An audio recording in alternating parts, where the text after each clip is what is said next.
You know, you're in New York. You don't ever think about going to another country, to the other side of the world, and hearing people loving the same music that you love. Yeah, we were filled on drugs. Yeah, it was off our tits, going fucking ballistic. But that's what it was about. There was a time when there wasn't a term house music or techno music or warehouse or garage or happy house or all this other shit. It was just music. What we're gonna do right here is go back.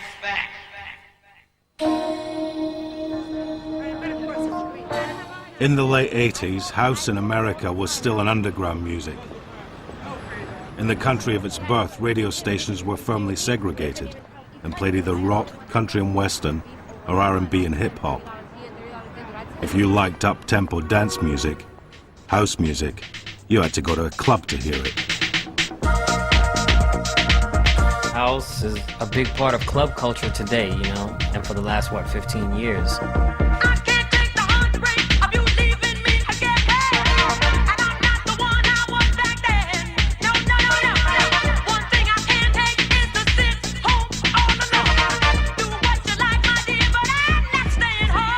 House music, all of it wasn't on the radio, you know, but this was a scene that was developing all around the world, you know, that started in Chicago and New York. It's just a feeling in the clubs that you get from these drive-in tracks, these great tracks, great songs, great feelings, some of them had great lyrics. They weren't all instrumentals. I remember every person in the club vocally responding to records. Imagine that. Imagine being in a club, even if it's like 500 people. When everybody's vocally responding to almost every song the DJ plays, that's energy, man.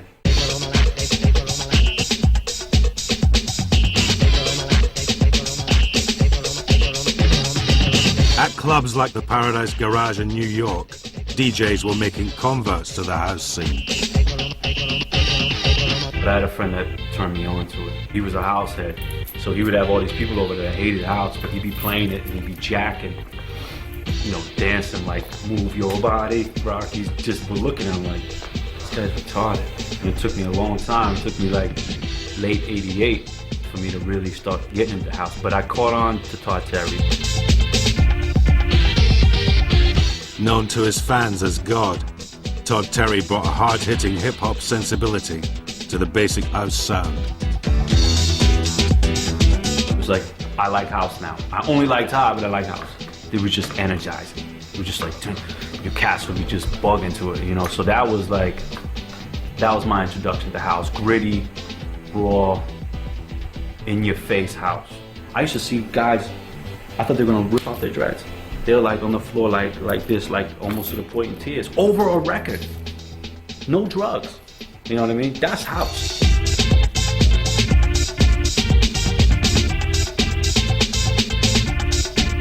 Todd Terry's quick-fire samples and rugged bass lines forged a blueprint for house that's still being followed today. Most people's style, even like if you want to look at who's hot, like Daft Punk or like anybody that disco loops, Todd did that first too. So disco looping, Todd did that first. Let me put a rock sample on a house beat. Oh, Todd did that already too. You know, it's not much left Todd hasn't done. While Todd was undoubtedly a pioneer, it was only on the other side of the Atlantic that house had a mainstream audience. Over in the UK, by the end of 1989, house was top of the pops.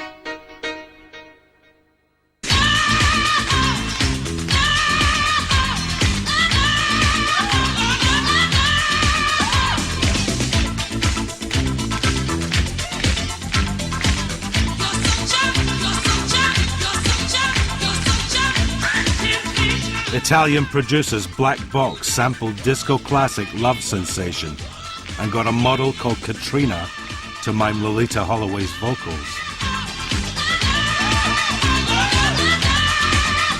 When we finished the record, Miko said, what do you think we shall call the record? Well, she says, right on time, all the time, so that must be, you know, it's the chorus, so we must call it something like that. Yeah, but how do you spell it? And then I said, well, it seems clear to me she says ride on time, R-I-D-E. So in fact, I realized a few years later, obviously speaking a bit about English, that she wasn't saying right on time, she was saying right on time. It hogged the #1 spot for 6 weeks.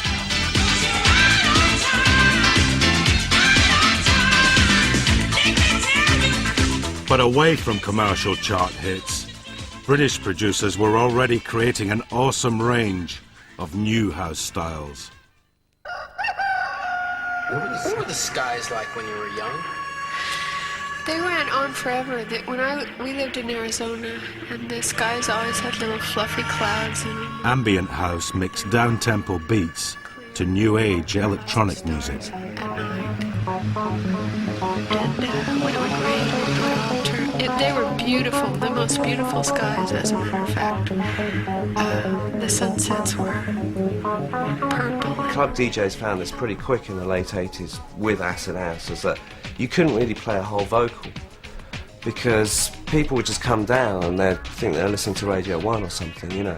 So they'd have to play the instrumentals, but every now and again a tiny bit of vocal, either sung or a little bit of spoken word, would just give you a kind of little rope from the heavens to say, okay, this is something to look at. Layering different sounds on top of each other. Layering different sounds on top of each other. We would just play rainforest sounds over old ambient music and then spin in some Marshall Jefferson or some of my house stuff as well. And create a whole evening of seamless ambience, you know.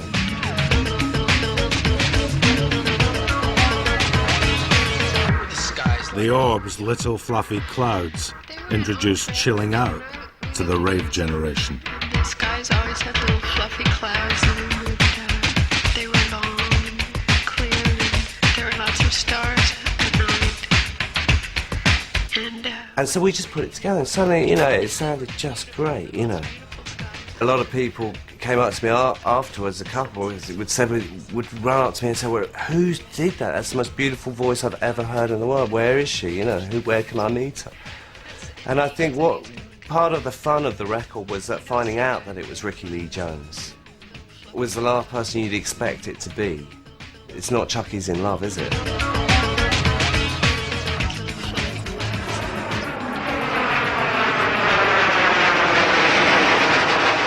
But the most unlikely take on house was to be the result of its collision with rock and roll. Kids from Salford formed a band, and the fact that they were to change history, I don't think people are conscious that they're going to do that. I don't think Elvis Presley was conscious he was going to do what he was going to do. You know, he just did what he did, and they just did what they did. Formed in Manchester in the mid-80s, the Happy Mondays started life as a typical indie rock band.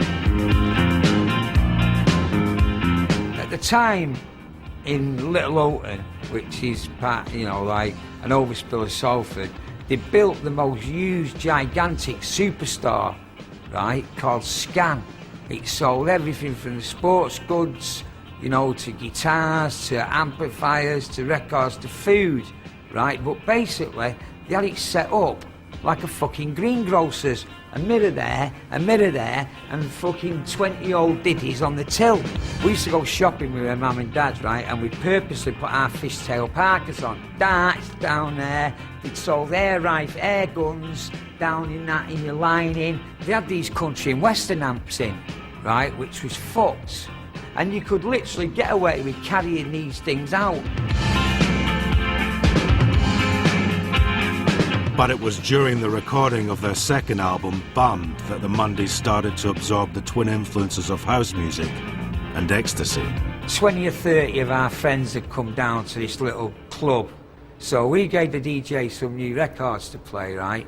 Put a pill down his neck, and we're all dancing like this and having a great time. And then there's all these squaddies, and all looking like that. What's your fucking mate looking at, and why are you dancing like that? You taking the piss? So me and another pal of ours, I won't mention his name, said to this guy, look, just put one of them in your mouth, and in an hour's time, right? Just trust us. In an hour's time, you'll enjoy yourself, and there'll be no fighting, and you'll be dancing like us. He ends up scrounging like about 30 pills for all his squaddy mates. So 2 hours later, we've got all these squaddies in this thing doing this, you know, and dancing and going, saying, this is the best thing, I don't want to go back in the army and all that lot.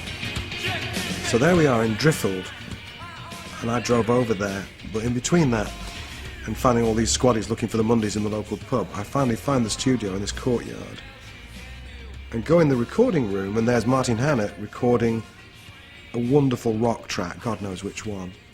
And then I go across the courtyard to what is normally where musicians play pool and hang out and drink coffee and get bored. And all I could hear was coming out of this space, and there was no lights on. I remember opening the door, and it was pitch dark, and stumbling over bodies and lots of black vinyl. And across the way, they were recording this rock album, but in this room, they were all lying on the floor, out of their heads, just playing this weird, obscure, American imported house music. To put a house beat into their indie rock, the Mondays brought a DJ into the studio.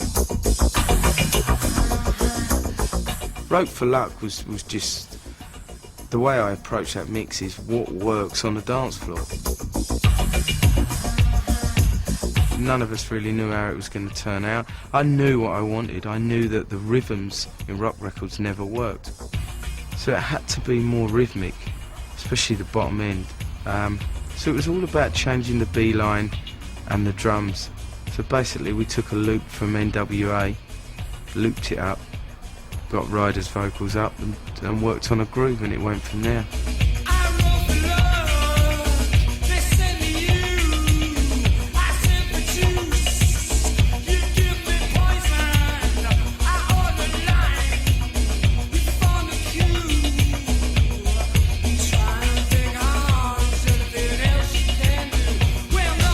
Well, what he brought to it, right, was he brought that sort of trance to it. Do you know what I mean? Where, you know, you didn't have to, well, the boom, you know, you could give it all that and things, you know what I mean? And even do cartwheels and things, you know, and things like that. He brought that smooth mellowness, everything to it, all the right ingredients. When you've got the trust that Sean and the boys gave us, and the vision that we had, it just worked. It wasn't something you sat down and tried to work out why it worked. There was a vibe, and the vibe was a good vibe. And plus, we didn't have a clue. You know, if you'd have shown me a mixing desk, then, you know, I'd have thought you cut sheet metal on it. Think about the future. The Mondays led an explosion in indie dance music and took house to a whole new audience. Think about the future. Well, I'm quoting the Daily Telegraph here. The drummer and bass player of the Mondays changed British music by adapting the house rhythms of Chicago to British rock, punk, indie or whatever. They were the synthesizers. They were the people who inadvertently put all this shit together. Back to life, back to reality, back to life, back to reality. House had shaken up pop and rejuvenated rock, but its impact on British culture wasn't just musical. You probably had black friends and I had white friends, but you wouldn't party together. You would not party together. It just wasn't that way. After work, you went your way, I went my way. Do you know what I mean? That's how it was in the 80s, like it or not, it was. But what the rave scene did, it put everybody together. After work, they came together. As the 80s ended, the country found itself dancing to the same drum. We started to experience going out to raves and seeing all different cultures under one roof. Because in our vibe, when we was growing up doing our thing, it wasn't like that, as he said. It was just a black thing or a white thing. So we were going out and seeing this culture of things mixing up, and we was a part of that. We were like, yeah, this is good. Inspired by the spirit of rave, warehouse party crew Shut Up and Dance added breakbeats to the emerging British sound. If you went to a rave back then, as you probably did yourself, taking ease, naughty man, No comment. you would notice that everything was drum machines. Everything was dum dum, just straight 4 beats. But when we was making music, it was using break beats.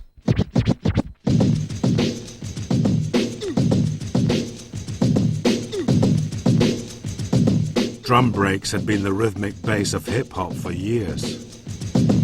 We took the break beats out of the hip-hop culture and put it into our music, but we sped it up to a house tempo.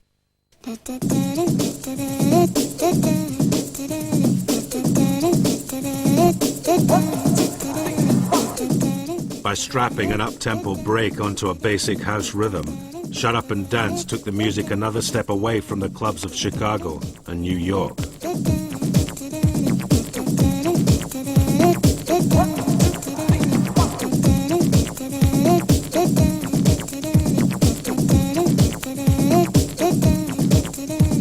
We used to put on our warehouse raves, you know, but we was only charging like £2, £3 to get in. And then when the so-called house scene started to blow up, the rave scene, all of a sudden it was £10 to get in. You know, we was like, no, they're taking a piss here. We was charging £2 to get in our place. We was, at one time, we was like, there's no way I'm paying this to go anywhere. Yeah. I mean, we were charging like £2, £3 at our gates, and people were screwing to pay that. So when we heard people are paying £10, we were like, bloody hell, that's amazing. Like, where are these people getting the money from? And these promoters are taking a piss. So that's sort of where the idea from the tune came from. Shut Up and Dance fueled the growing rave scene and laid the foundations for both jungle and UK garage. After we came up, a lot of people were trying to copy us, trying to copy our sound. But we were getting mentioned in the same breath of that hardcore sound. But we always never saw ourselves as that, and we always distanced ourselves from that. But again, it's like one of them ones where we thought it was a rap band, but we weren't, so what do I know?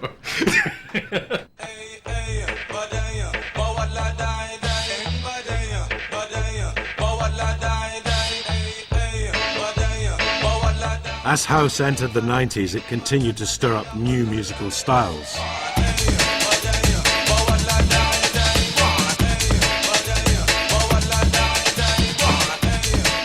The hardcore scene started off as jungle first, and then it was kind of jungle techno, and then went from jungle techno to hardcore, and then from hardcore to happy hardcore, and then from happy hardcore to kind of like the SL2 sound, which was like jungle, happy hardcore, and everything thrown in the pot together, which became commercial. The English have to have a name for every goddamn thing, you know? It's ridiculous, man. It's just got to be something, and it's always got to have some sort of marketability behind it. Now, I know it's a business, but godly, I mean, here we are still trying to retitle and rehash old music with new titles and new genres and all this kind of shit. I mean, what is it now? I don't even know what it is anymore. It's always something new, some stupid ass name for music. Whatever names you called it, it wasn't going away. 2 years after it mushroomed in the English countryside, the rave scene had grown from the illegal parties of '88 into huge licensed events. No longer underground, rave was mainstream.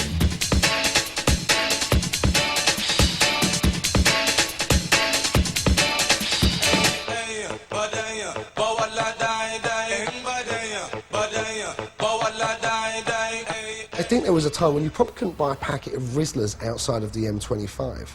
But by 1992, 93, you could probably go to the Orkneys and buy E. You should be interviewing the drugs. I'm telling Got a lot you. to answer for. They got a lot to answer for, I'm telling you. You have to think, kind of the people that made the original house records, the Detroit and Chicago DJs, most of them didn't take drugs. In fact, they were kind of appalled. You know, this was a technological experiment for them. You know, the use of the 303 and stuff. In England, this was the music being driven by drug taking.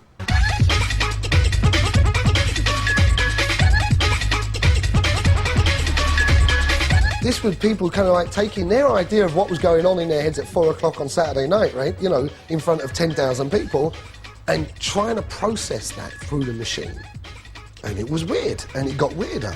And, you know, tempo started getting faster because they were excited. They were kind of somehow mapping this accelerated heartbeat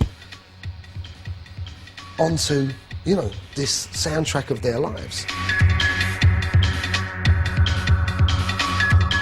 At that time, everybody was like partying. Everybody was into acid house culture, rave culture. You know, we wanted to send it up a little bit, not promote it. And that was where people actually got it wrong. They thought we was doing an ecstasy promotion song where we wasn't. We was actually taking the piss out of it. There's a guy in the place who's got a bit of sweet face and he goes by the name of Ebenezer Good. His friends call him Easer and he is the main geezer and he vibe up the place like no other man could. He should find, he's sublime, he makes you feel fine. They're very much maligned and misunderstood. But if you know Easer, he's a real crowd pleaser. He's ever so good, he's Ebenezer Good. They tried to ban it. There was this whole inquiry about it. We had to do interviews about it and totally deny that it was about ecstasy and say that it was about this composite Dickensian character. And the reason we've done this song about this Dickensian character is to put some life back into the pop charts, some substance, some theatre.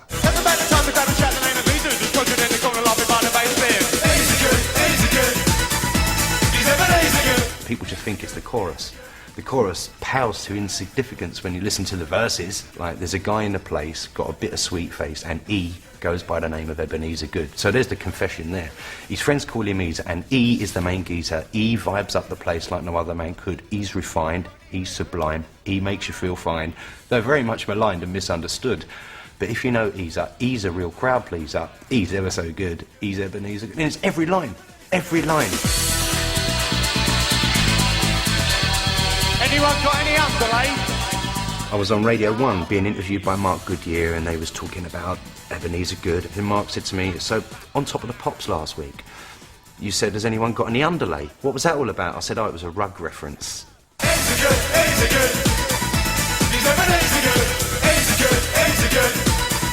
He's Ebenezer Good. This far down the line, I can put my hands up and say, yeah, it was all about ecstasy. At the time, we couldn't because we would have got banned. They failed to ban us. Back in America, a young Brooklyn producer was about to redefine house for the 90s. I listened to house music in '85 and '86, and at that time, house music could be anything. You know, it was like acid was house music. If it had an 808 beat and a more of electronic feel, it was house music. If it had a soulful vocal and a piano chords in it, that was house music, you know? And I liked that. I liked where I could jump around a little bit and go work with my moods. You know, I had many moods. I was happy one day, some days I was depressed. You know, by the time I was like 19 and well into making records, all that really didn't interest me. I still was like 19 and being rebellious. I didn't want to do music that was popular. I wanted to do music that was cool, underground, and, you know, represented me and, you know, the youth or whatever, you know. But I still thought I was making house music.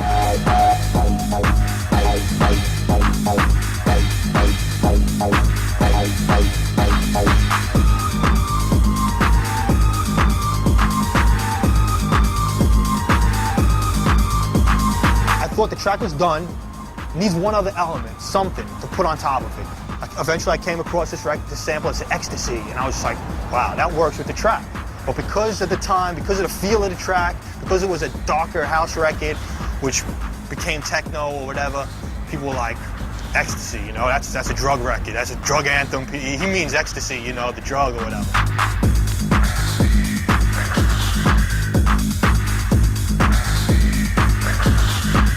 I don't think anybody expected for Joey to come out the way he did.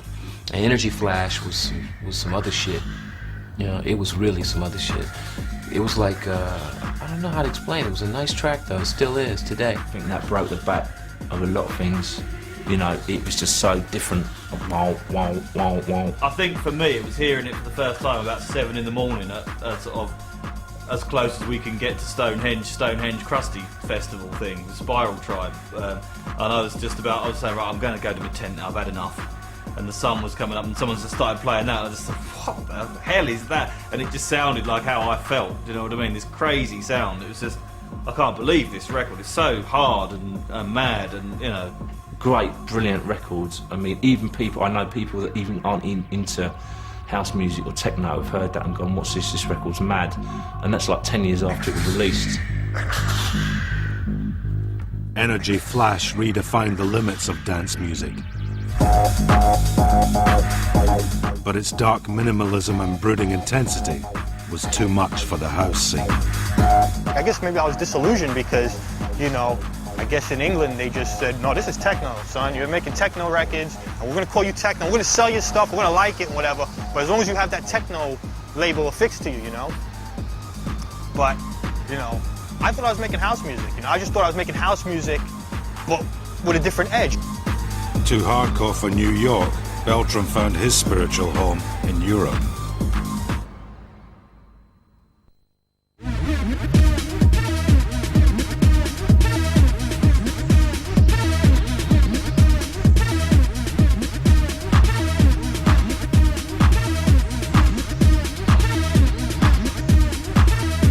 Clubs like Rage in London, house was getting harder, darker.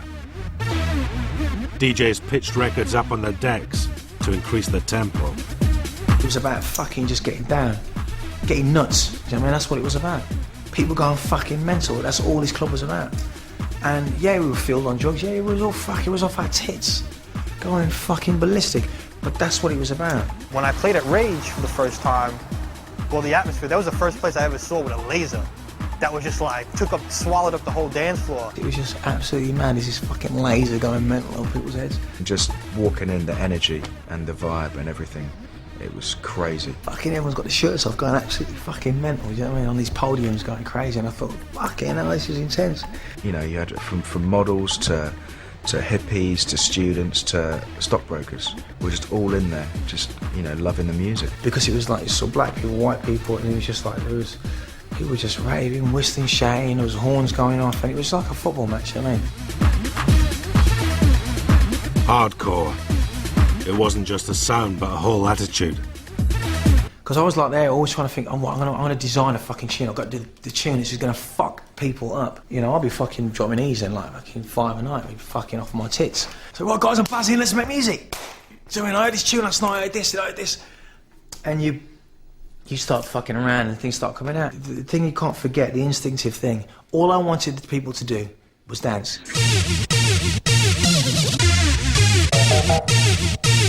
I EQ Terminator on about 5 E's and I was standing on the fucking desk on the roof.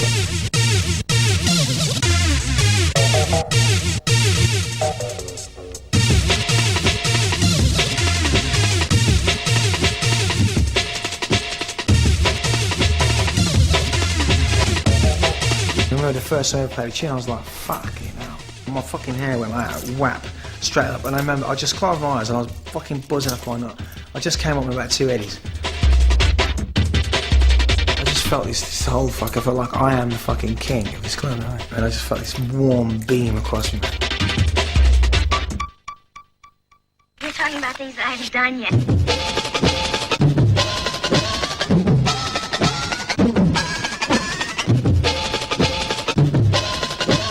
People didn't know what the fuck was going on. I was like, what the fuck is this? It was just like bending people's fucking prisms open. You know? It was like, what the fuck is that? I didn't know what I'd done. I didn't realise what I'd done. Terminator is out there. Goldie took hardcore's breakbeat and hammered it into a whole new sound.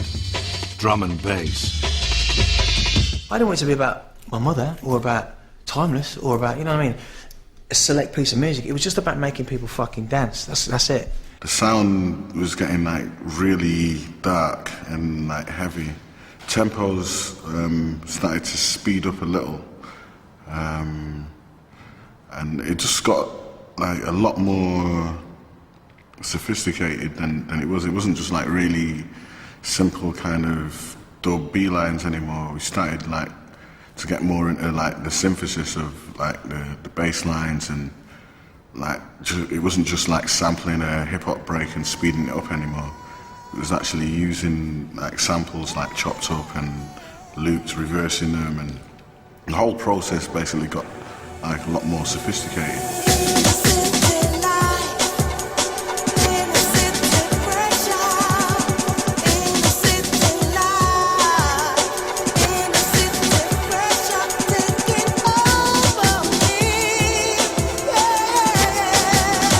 I remember seen Derek, man. I met him previously before that. And he said, that's the guy that did Strings of Life. Oh, fuck. And always in the back of my mind was I'm gonna fucking freak that guy out. Because I always wanted to freak out the guys that were making the fucking music. And I remember saying, I said to him, look, Derek, I want to play you something in the car. But I don't need to fucking get out of the car. He said, what do you mean? It's like, what do you fucking mean? That's why it's like 22 minutes long, you know what I mean? So he's like, what? I'm like, it's 22 minutes long. He's like, alright, so, but you can't speak though, I just want to play this again. So I sat him in the car and I just fucking pressed play and I thought, fucking see you later.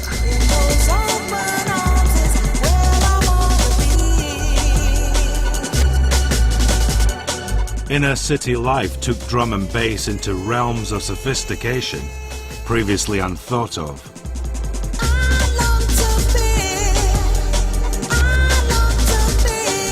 He came into my office. He sat down in front of me and said, what do you want? I said, oh yeah, you're good. He said, because of course I'm fucking good. What do you want? He was really aggressive. And then he sort of threw this cassette at me. And I didn't know what I was going to get, and I had to sit there for 20 minutes, 22 minutes to be precise, and listen to Inner City Life. And I said, right, where do I sign? Goldie's debut album, Timeless, catapulted drum and bass out of the clubs and into the charts. When I met Goldie, I was probably as excited about him as a sort of star as I was about his music. I mean, I was knocked out by his music. But I really did think, you know, that my time had come, that, you know, after, say, not signing Soul to Soul or Nana Cherry or whatever, this was the next one to come along that could be a truly international megastar. No matter what happens, I will never make another piece like Timeless. I will never make, you know, Timeless will always be the best drum and bass album ever. You will never ever beat that album.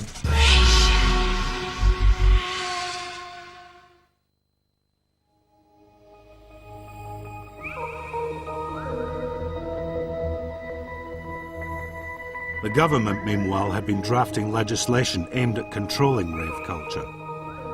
Amendments to the Criminal Justice Bill in 1994 defined a rave as anything more than 100 people listening to amplified music characterized by the emission of successive, repetitive beats.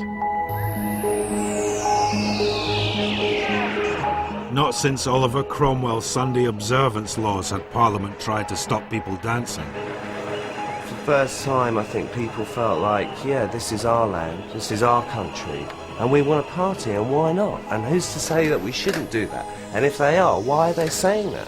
And who's this thing called the state saying, you're not allowed to have fun, you can't go into a field and dance all night if you want to? So basically, yeah, prerequisite of human experience and prerequisite of human right, I would have thought. Ravers and crusties forged an alliance to fight for their right to party. I've got to stand and fight in this creation. Vanity, I know, can't guide I alone. I'm searching to find a love that lasts all time. Despite protests, the Criminal Justice Bill became law in November 1994. Of course, it did nothing to stop house music's evolution.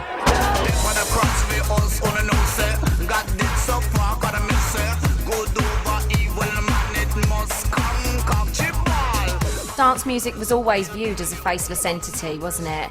Left Field didn't really want to be seen. You know, they didn't want the fame, but they knew that they had to bring it to a live stage and a live standard. It was like, you know, we just want to rock you, and that was the difference. And they pulled it off live, and a lot of, you know, a lot of bands still don't do that now. You know, they do a lot to play back and play bits live. Left Field played live. They had a drummer. They had, you know, it was brilliant. It's brilliant. We're searching to find the love that lasts all time. Left Field drew on house, techno and dub to create a distinctly British sound.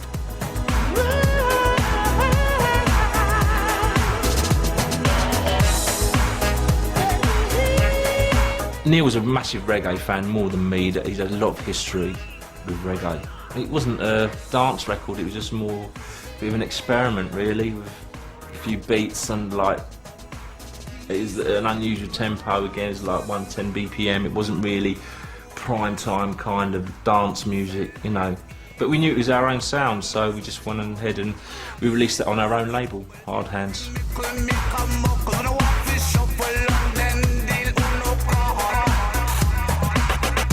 Musically, nothing else was sounding like Left Field. You know, a lot of it was kind of sounding a bit Aboriginal, and there was all mad sounds like Ouija this and wobbly that, and, you know, just so different, so original, so groundbreaking. Got what they deserve, basically. Can't say enough good about them. They are my idols. And in 1993 they pulled off one of House's most audacious acts of assimilation. I think it's probably one of the best records we ever made, definitely, you know. It was something, and we knew it was different because it had all these influences of techno, world music, dub, with John Lydon on. The granddaddy of punk, John Lydon, stamped his unique endorsement on UK house.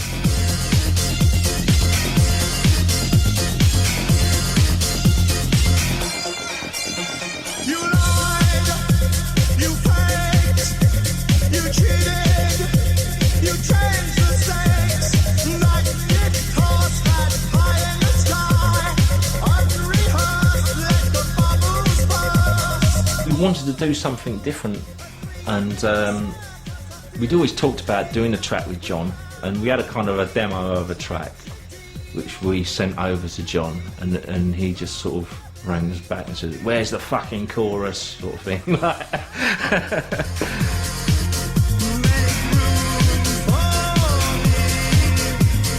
And I remember saying to people, I've just done a track with John Lydon. People going, "Really?" Like that sort of thing, you know. So I suppose people couldn't imagine what it would be like. And then a few people came down the studio, I played it to them, and they were just blown away, you know. And I knew then that we had something good, and we got a great performance out of John.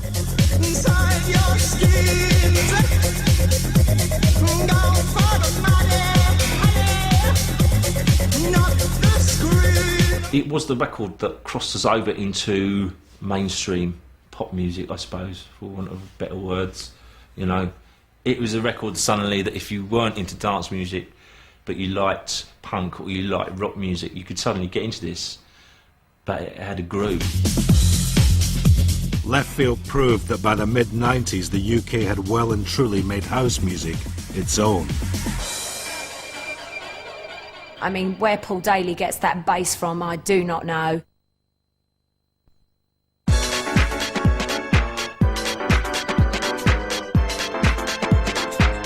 In its spiritual homeland, the music was coming out of the darkness. Producers like Masters at Work had finally put house into the US charts.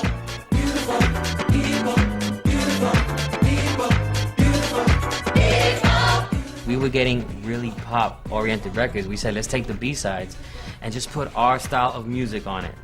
Strictly going for it, you know, going for rock in the clubs. You know, we took a couple of vocal samples from, you know, the song from the artist or whatever, and put it on the B-side and called them Masters at Work dubs. So we just wanted people to feel our vibes, and that's how it started. Next thing you know, like Frankie Knuckles was playing a Debbie Gibson record, and he would never play a Debbie Gibson record, but that B-side was so strong, that dub, and he loved it. He loved the whole vibe.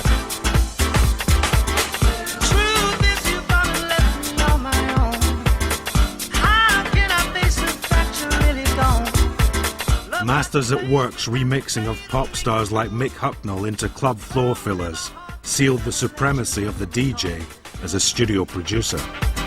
You got a love so strong. You really turn me on. Wait till tomorrow night. I wanna treat you right. They didn't even want the house mix. That's what I'm saying. It was just a remix. And we just ended up doing that dub, and they put it on the B-side, and that's what started the whole thing. But they didn't know what the hell house music was.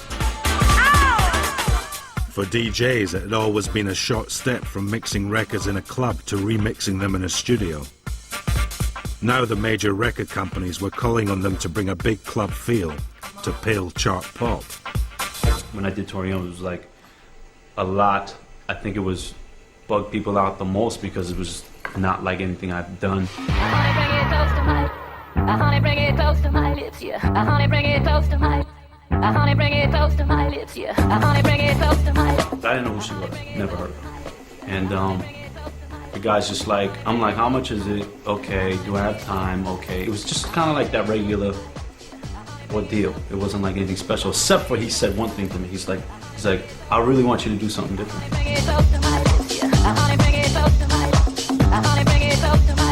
Armand Van Helden's pumped-up remix of Tori Amos was a massive crossover hit. Big in both the clubs and charts in the US and UK, it cemented house music's domination of pop. It's like, that's a rock guy. Okay, it's a guy, rock dude, playing the bass. People thought I'd sample it from a disco record. That bass is being played for 3.5 minutes. That pluck that I loop for one bar goes by, and it's just like, you just listen to the bass. That's the one. And I'm in. You know what I mean? It's just like, that's like, you know, I mean, if there's any art to it, I guess it's just that art of knowing. I'm just about like, sample a, loop a beat, loop a groove, I'm done. I'm done. It's just like, no rocket science in it at all. It's just all about that groove, and what that groove does makes everything else secondary. I don't care, you can label it, title it, call it this, call it that. I start something, I don't start something. People hate me, people love me. I'm just in the studio, I make beats. That's what I do. The simple art of making beats has elevated the DJ from someone who plays records into someone who makes them.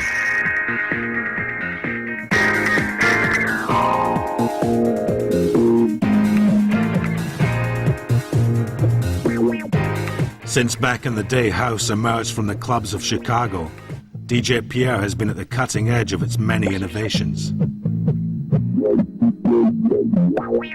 I mean, like people like Daft Punk, Armand Van Helden, these people have taken stuff and they've been real creative.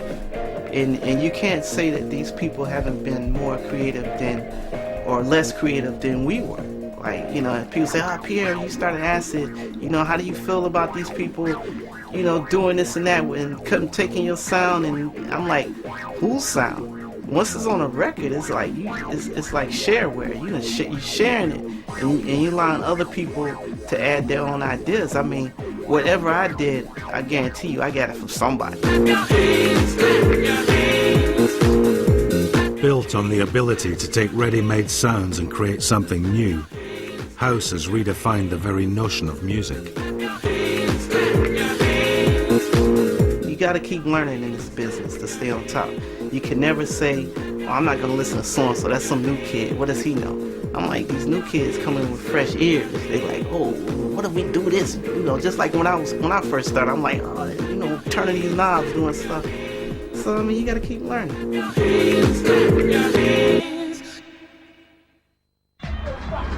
2001, and this restless quest for the perfect beat goes on in UK garage.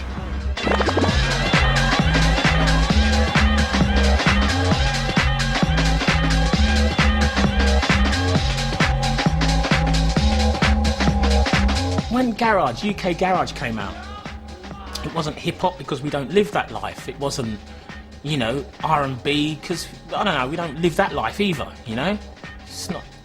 It wasn't that. It was inner city music. It was the music that kids were making in their bedrooms, listening to radio and sampling tunes and just sticking their own thing on it. You know, you can tell it's England, it's UK, it's like, it's got that energy.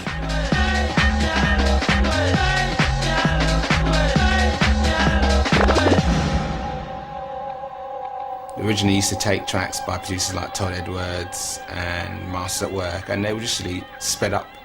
So you'd think, I like the track. When I get to the club, you see everyone hyped and you think, just touch it up on the deck a little bit, and it worked. I Todd Edwards' track, when it's sped up by that much, all of a sudden it has a whole different groove and a different feel. It appeared that we just wanted it a little bit more raw, a little bit more of a bass line, more for dancing than to, you know, easy listening kind of thing. So then there's this little, I don't know, little transition where it was a grey area between being, you know, the bump of the UK and the smooth of the US, and that's where it was born.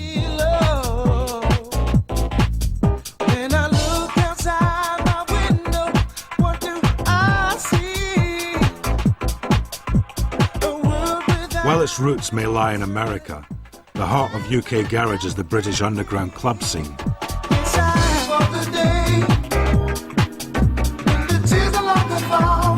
You'll get the raw material being the basic 4/4 or the basic tempo of 128 to 130, which it would have got from house. A lot of it kind of stems from the old sort of ragga scene and the sound system.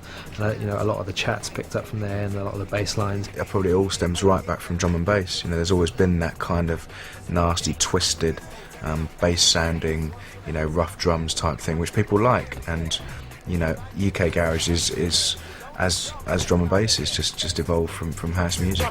When you hear I'm coming. Sharp P represents the West of London. DT, Piper, Melody and Unknown. We're loving it like this. We're loving it. This fusion of American house, British breakbeat and reggae style MCs has already leapt out of the underground to dominate the charts. And still we drop.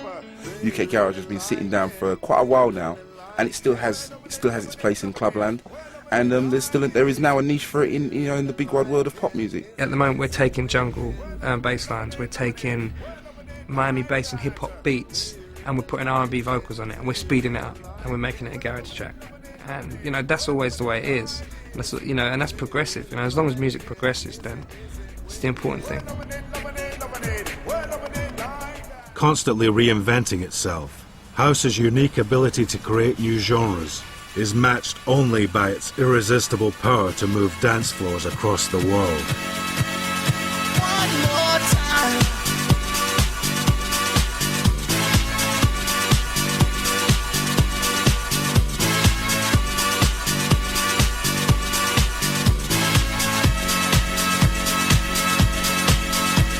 I think the house is a feeling, and I think that if you don't feel it, it can't be house. It's always about bringing emotions out in people, making them feel great. I mean, that's what house is supposed to be, a good time.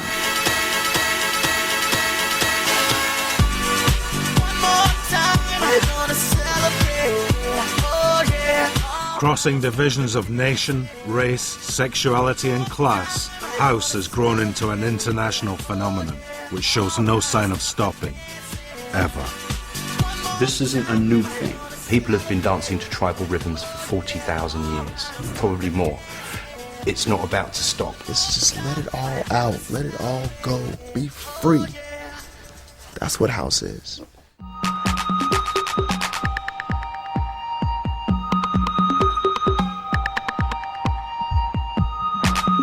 The book, Pump Up the Volume, price $9.99, and the official double CD, History of House, featuring tracks from the show, are out now.